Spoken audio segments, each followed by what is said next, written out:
Okay, let's talk about Taxi. You appeared on that series. Yes, I was usually the referee on Taxi. With everybody was nice on Taxi. Did you work specifically with Tony Danza at all? Tony Danza was a fighter and a good fighter too.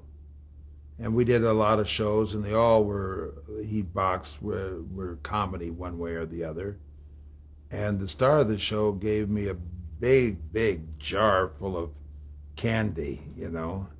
And I still have the jar. My wife didn't move it. It's still on the ice box. It's empty now. Then I have to go back on a diet. Now, you played the referees all through your career. Paid a lot of referees. It's good. I played ring announcers for boxing and wrestling, referees. I even boxed when I was younger. Did boxing. Uh, just I know the rules, and I get hired. Yeah. On a series, did you have to ad-lib a lot of your lines in that sense? Occasionally in boxing, because they'll say there's a knockdown, and you go 1, 2, 3, or you say break clean, or watch the low blows. So it's nice to have a boxing. You can't have a regular actor. You have to have somebody that knows boxing. And Jimmy Nickerson, one of my buds, does a lot of those boxing movies, and he's hired me. And on Streets of Gold, where he played one of the fighters, he gets knocked out, and I start the count: 3, 4, 5, and I put my hands out through it. There's a reason for it. So when a guy gets knocked down, you tell the opponent to go to a neutral corner. That's the rules. And the timekeeper stands up and he goes 1, 2, 3. So the referee looks at the timekeeper and he picks up the count: 3, 4. So he might start at 4, and that's what I did. So the producer, when it came out, he says, "I don't like it. You got to start at 1." And I says, "Look, that isn't the way it works." He says, "That's the way we're going to do it." So I got a day of looping, another day of pay. I come in, and you can see me go like this, and it says 1, 2. For the money, and he's the boss. When he's the boss, he says, "Do it." And I say, "Where and how much?" But I told him he was wrong. It happens. You try to correct the person. I was on a show. Rock Hudson had a TV show, and I'm supposed there was the stunt coordinator, Mr. Orsatti. This was a stunt coordinator, also doubled Rock Hudson at times. He called me in to play a judo man, and so the producer saw me. I just won the nationals in judo, and considered world class at the time. He says, "You're not a judo man. You're too small to be a judo man." Okay, but I'm trying to tell him you can't blow your own horn. I try to tell him that I'm good without blowing my own horn. So I had to go get another stuntman, George Wilbur. He's taller than me, and I got him to play the part. But during the rehearsals, I did some fancy moves that the other people couldn't do, and he looked at me, the producer, and I says, "Well, that's what happens. Sometimes you get a position, and you think you know it all, and somebody that's maybe a peon, which is a bad word, he can give you a suggestion or tell you the difference between right and wrong, and it's his expertise, and they don't listen." So the way it used to bother me. Now I just say, "You're wrong." They don't listen. Go home, take the paycheck, and go home, and I sleep at night. And I go in the backyard and look at my 30 or 40 motorcycles and a couple new Cadillacs that are all paid for. And that says from being subservient. Let's talk about your work on The Fall Guy. You did a lot of work on that show. Mm-hmm. Did a lot of work. Mickey Gilbert was a stunt coordinator, Mickey Gilbert. His boys work it, and they're great stunt coordinators, great athletes, great people, kind of religious, which is good. Mickey is, to me, a god in the business, Mickey Gilbert. He should be here, not me. There's a lot of people that, everybody has to have their heroes. And Mickey, working on Fall Guy, he set things up so safe. I can't tell you the things that I've done for him. And just one of the good guys. The last Fall Guy, he had me come in because it was a wrestling thing. So he says, you run the wrestling. And I says, okay. I get there at 6 o'clock, and he says, hey, we got to do a quick second unit. I'm coming out of an alley. I want you to slide the car. Okay? And the producer was mad at him because he was making too much money. He was in the teasers at the start, which I also was, that he got me the job. And he says, get a car. And the drivers didn't have any cars. I says, I'll get my car. I went they were shooting at 20th. I got my Cadillac, went out. He came out. I threw my car sideways. What did I care? Went out, one take, good. He says, get back to work, signed another contract. I signed in at 6 o'clock in the morning. 8 o'clock that night I was signed out. He gave me whatever it was, $400 or $500 adjustment, extra above my pay, 2 contracts. I'm on from, after 4 hours, your money just about, after 8 hours, minus an hour for lunch, or half hour, whatever you call it, your pay is doubled, damn near doubled, pretty close.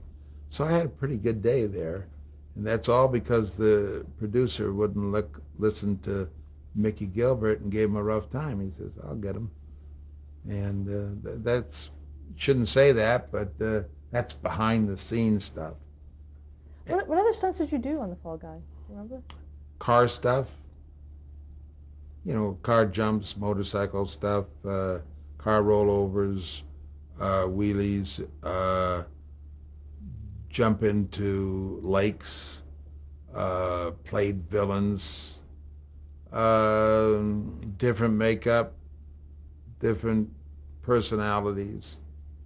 Done a lot of things on Fall Guy. As you got to explain what stunt guys do. They're either actors, they're stuntmen, they're heavies. Did you watch the series? Yeah, once in a while. What did you think of it? I liked it. It's very predictable. Good triumphs over evil. A lot of stunts. You don't have series like that anymore. And it was corny. The people that worked there, Heather Locklear was the actress. Got pictures of her upstairs. Wonderful. Heather Thomas, I also worked with her. She was a good actress. And just the main thing is you think of all the actors and actresses that you worked with and what a privilege it is. I mean, I should be paying them. And as I always say, and I've said it earlier, person that enjoys the work never goes to work. How about Magnum P.I. with Tom Selleck? Tom Selleck, good guy, good athlete, very good athlete. Go to Hawaii. They had a few coordinators. One of them was Bob Miner Bird, good stunt man, black guy. And I always say, hey, look at this milk bottle. I got to go to Hawaii and catch a few waves. I look terrible. And he'd give me a call and have me come on over there, and Tom Selleck would beat me up. Tom liked, excuse me, work 8 hours and rap. He didn't like to work the long hours. And we'd be in the middle of a scene. He'd say, "That's it. It's a wrap." And that's what happens when you're got the clout. And I don't knock it. This man is a gentleman to work with, and a great actor. How MacGyver? MacGyver, well, MacGyver is a good show to work with, and I think R.A. Roundell was the coordinator on that. And then they did a lot up in Vancouver, Canada, and here it's very difficult for a United States citizen to go to Canada. On special occasions, you can go there and work. I never got a chance to work at MacGyver when it was in Canada. It went there for a few years. Okay. Married with Children. Married with Children was a fun show. I ran it for a while, and then a fellow named Frank Lloyd, a very nice guy, ran it, and everybody was very nice, very, very nice to me. And that's how it is. You can't say I hate my boss or I like my boss. Everybody there, they enjoyed their work. It wasn't a challenge. It was fun and things went smoothly. What kind of things did you do on that show? What do you do? You play villains. A producer, writer named Ron Levitt was the producer there, and very talented man. He created it, and I thought at the start, boy, that's awful crude. But nowadays, it's not crude at all. They go a lot further. And where's the breaking point? I worked a TV show called The Man Show. And they give me a call. I go down there. It's refereeing a boxing match between a woman and a man. Man out of the audience.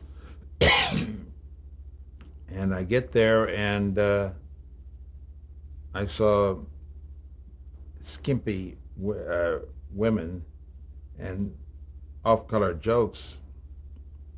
I said, I do my thing, and then I go home. But it was funny, because I'm sick. Any other television work that you've done that comes to mind that you feel really special for you?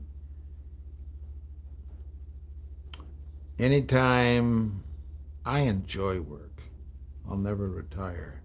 If I get a call, it's fun. And I've worked hundreds of shows. And you might work 2 or 3 different shows in the same week. And I enjoy it. And I feel lost when I'm not working. I don't need the money now. I'm a millionaire. And the reason I'm a millionaire, when I competed as an amateur, judo, wrestling, all these things, I won a lot of trophies, over a couple of hundred. You put them together, all together they don't make one house payment. Can't even buy a motorcycle, not a car. Now, if I count my cars honestly, I've got 8 cars, all new, all paid for. I got between 30 and 40 bikes. They all work. Motorcycles. Own a little ranch. Not a big ranch, it's a small one. Up north, not far. Own this condo, which is just a place to lay down because it's close in town. And I live a good life, and so I don't need the money. But I worked the other day for Mickey Gilbert and Bruce Almighty. And he called me up and we worked a few days, just pushed a sign, you won't even see me off a building. And he had a lot of the older stuntmen, which I am, but a lot of them that are all crippled up and everything. He gave them a job. And I said, Jesus, that's wonderful. And I got to see people I haven't seen in years. It's like a homecoming. And that's just one of the reasons I can't say enough about Mickey Gilbert. If you ever talk to him, tell him I say he's ugly. Let's talk a little bit about the different types of stunts, more on a craft level. Starting with high jumps. How would you normally do a high jump? What do you mean by high jump? I mean, jumping from a height. Oh, you mean high falls? High fall. Yes. High jump in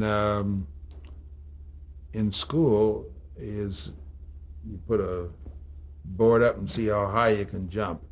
When I was in high school, I used to high jump 6 feet, which was, being 5'11", that was good.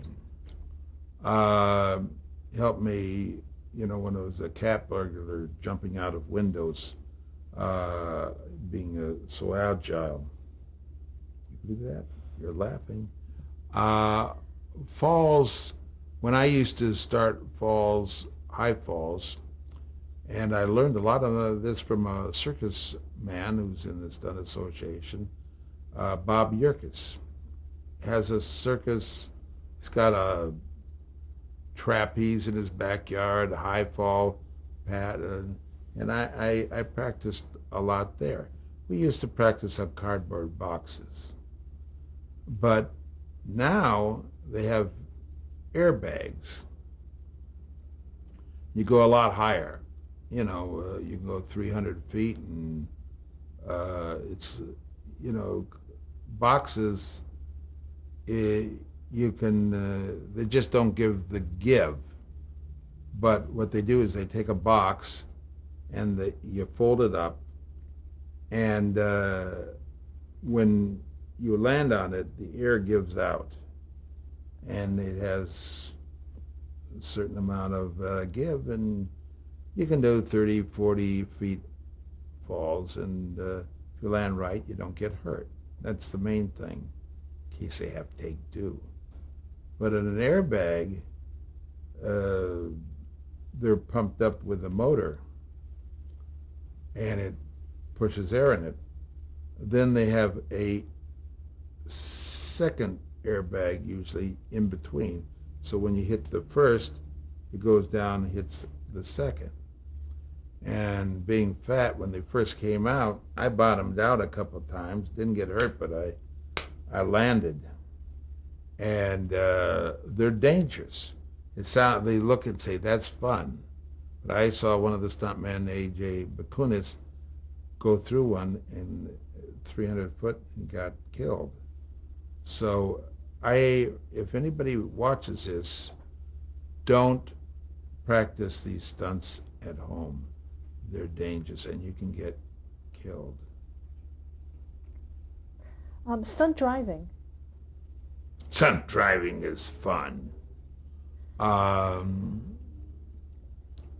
wheel, back wheel driving, front wheel drives, and spinning the cars and rolling them over and jumping them. It's all fun and games. There's a lot of good car guys that I can name them. Harry Wycheck, Bobby Orr. There's so many that are good. Too many to name, and if you name one, you got to name 10 of them. A lot of them are a lot better than me, but although I learned a lot from all the people that you work with, all the stunt people. You think you're good, they're better. So don't have a big head. Go out there and learn. Wally Crowder is a good car man, and he showed me a bunch of things. He has a stunt book out on all the stunt people. He's a good car man, does a lot of those commercials. But all those spinning and reverse 180s and 360s, most of the thing you do is you're in a cop car or a villain car and going around a corner. You have to learn how to use the e-brake, which is the back brake, start the slide, race, and then turn out, and so you can go around a corner at 50 miles an hour, and you slide into it. It looks good if it's done properly. Now, if we looked inside the car, what would you be wearing? What would you be doing for I safety? usually wear a dress because I always wanted to be a woman. Oh, inside the car. It depends what I do. I wear a lap belt. If I'm just sliding the car, just a single lap belt.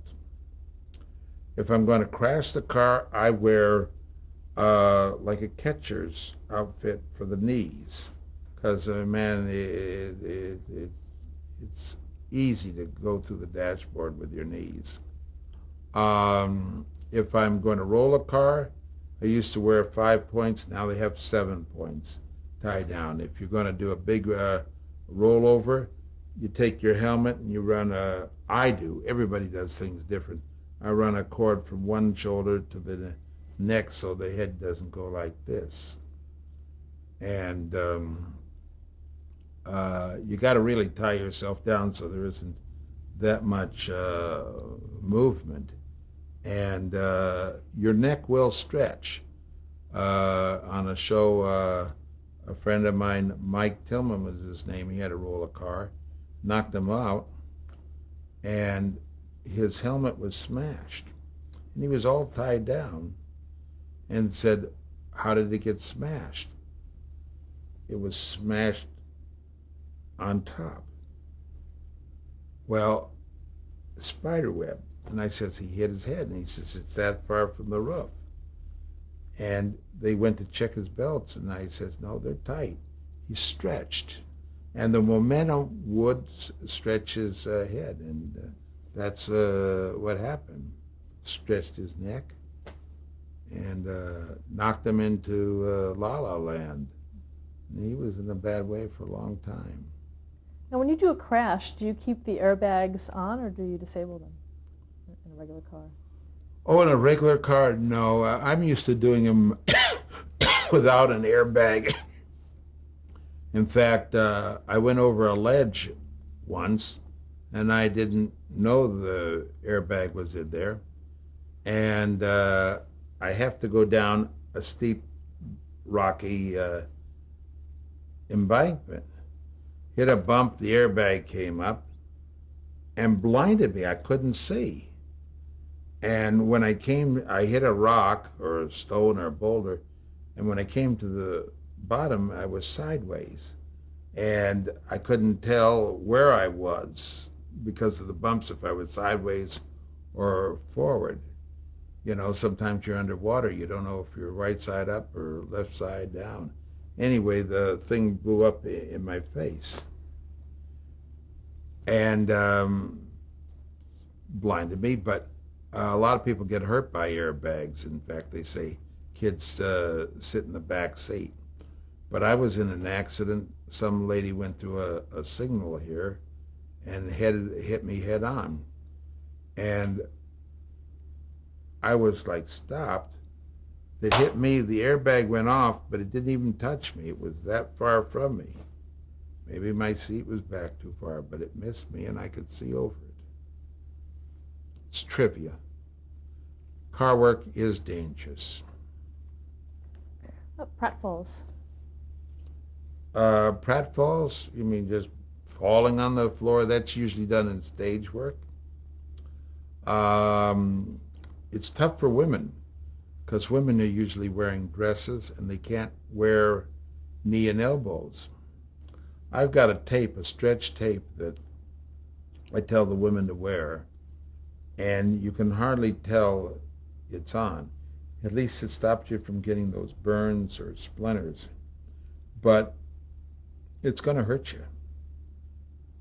So I wear knee and elbow pads, and sometimes you try to wear hard plastic, but if you in certain wardrobe they give you, you can't wear it.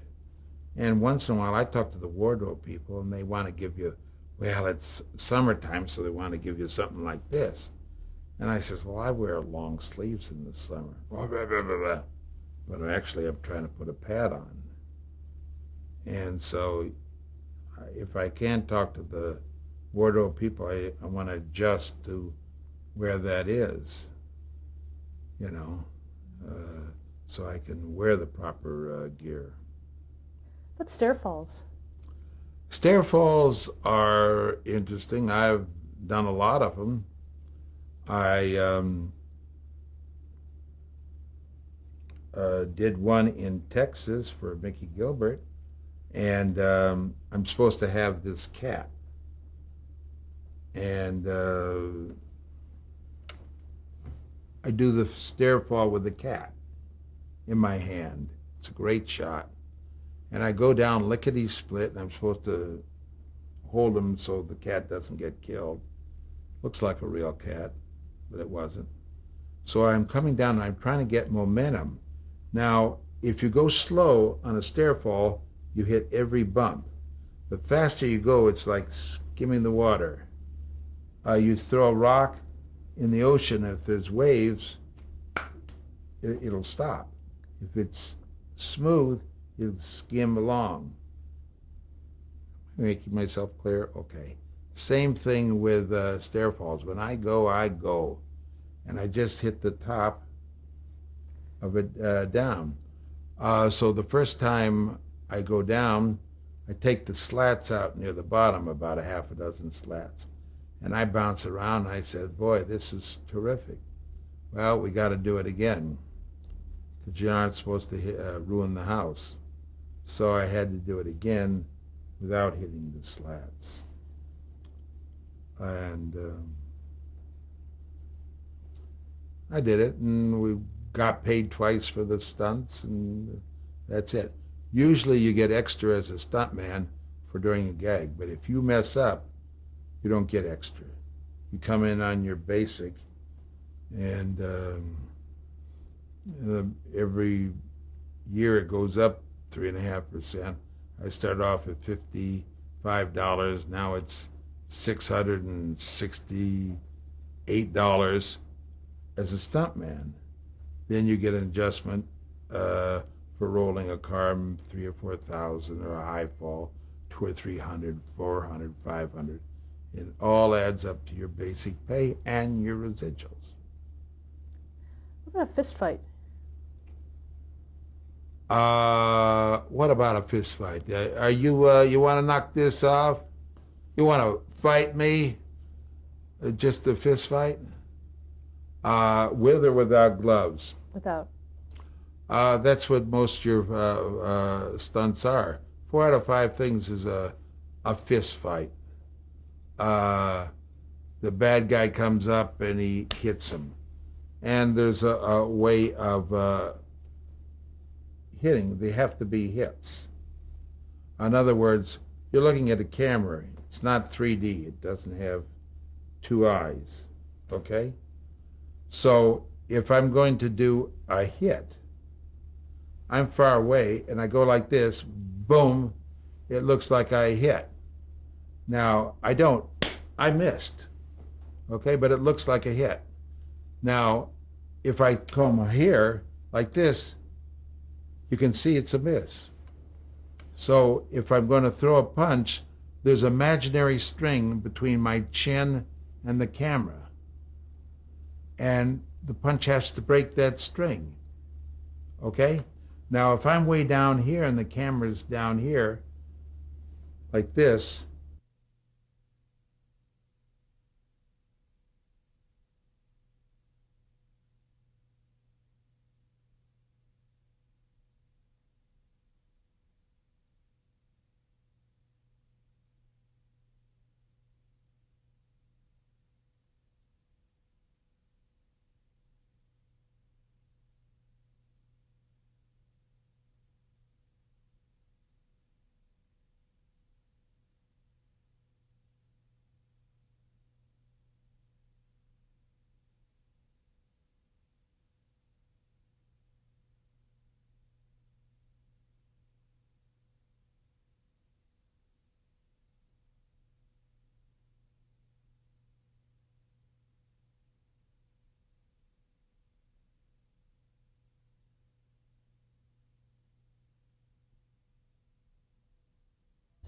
You walk through it half speed, and if you're a professional, um, you know what you're doing.